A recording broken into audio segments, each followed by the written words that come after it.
When Aprilia went with its 1000cc platform at the turn of the century, it was like it was taking on the world. You had the RSV taking on the sports bikes, naked bikes, well, they had you covered with the Tuono, and you even had a bike to take on the Japanese big twins like the TL1000R and Honda's VTR1000 with the Aprilia SL1000 Falco. Now, the early 2000s saw the rise in sports tourers. The likes of Honda, BMW, Yamaha and even Ducati had their version of a sports tourer. Now, you could have forgiven Aprilia for just slapping some hard panniers on the Falco and calling that their sports tourer. But no, they went all hold my beer and gave us the RST Futura.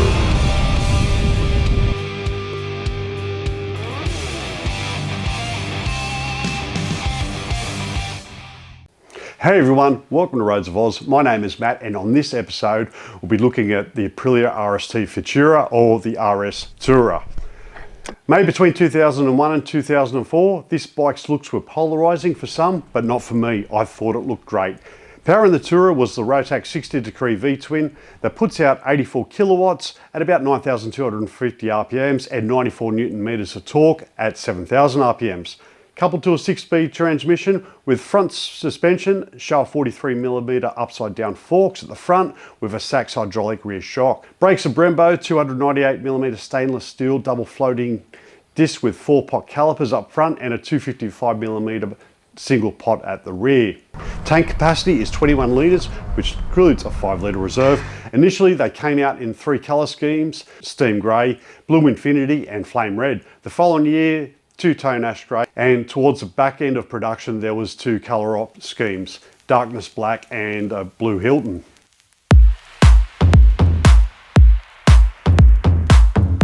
Well, I'm a fan of the looks of the bike. It's aged well over time, and I'm particularly a fan of the single-sided swing arm that just shows off that beautiful rear rim. Here in Australia you'll find them in one of 2 conditions. They're either well kept and pristine, but most likely you're going to find them well used but taken care of.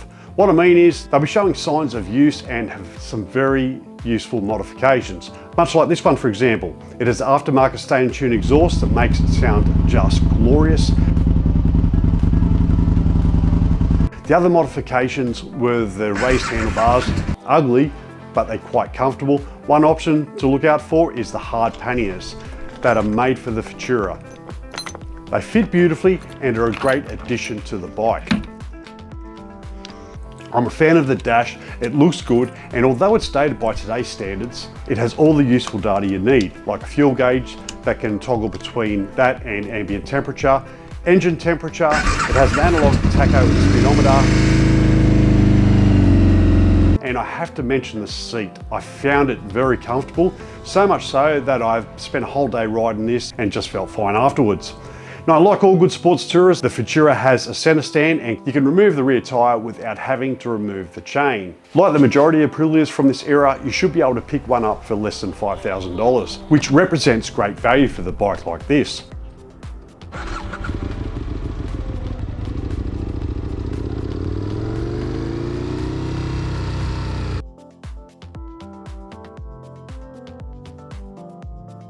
Not much to dislike about this bike really, just typical 1000cc Aprilia things, like not needing an engine temperature sensor once the bike gets above 90 degrees Celsius. You'll just start to feel your right leg cooking. Now, although I like the dash, it does tend to run on post-siesta time. What I mean is, things like the fuel gauge are slow to respond to change conditions. One example is, once I filled up the tank, it takes a minute or 2 to register as full. Same can be said for the ambient temperature gauge. The bike was taken out of a warm garage about 20 degrees Celsius and took about 5 to 6 minutes to register that at the correct temperature, 14 degrees once taken outside. Being a touring bike, a 12-volt outlet would have been useful.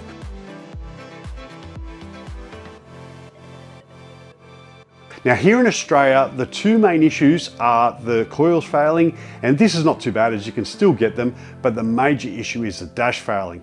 As I believe, these were unique to the Futura and Copenhagen and are no longer being made. And it's also getting very hard to source. Like with all Aprilias of this age, parts are getting harder to find. Now, there are specialist Aprilia workshops out there and these guys know their stuff, especially sourcing things that are no longer available from Aprilia themselves.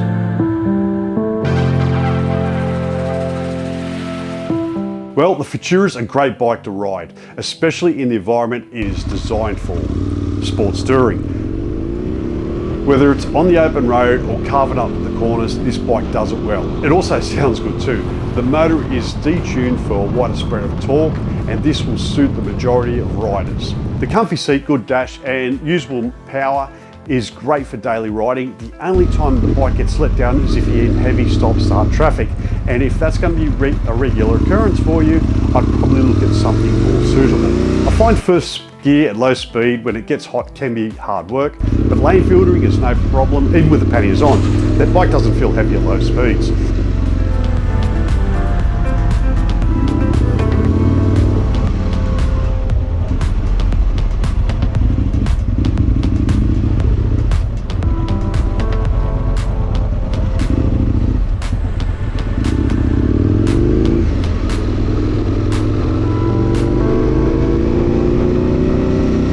Riding at night time, the lights are really good. High beams are okay, but low beam, I found it lit up the road perfectly.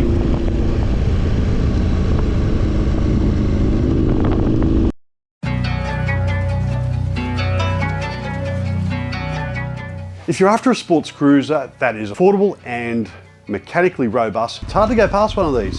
For the money, they offer great performance and have some quality componentry. Now, when you're purchasing one, make sure it comes with a set of panniers, or if it doesn't, try and find some, because they're a worthwhile investment and they really increase the bike's usability and practicality. Now, if I was to choose from Aprilia's 1000cc range, I might be upsetting some people out there, but I think the Futura is the pick of the bunch. And really, just in terms of practicality and comfort, I'd own this over an RST from the same era. Anyway, let me know in the comments what you think of the Futura. Would you own one? And if you've already have one, let us know what your experience is. Anyway, thanks very much for watching. And if you like this video, check out some other review videos right here.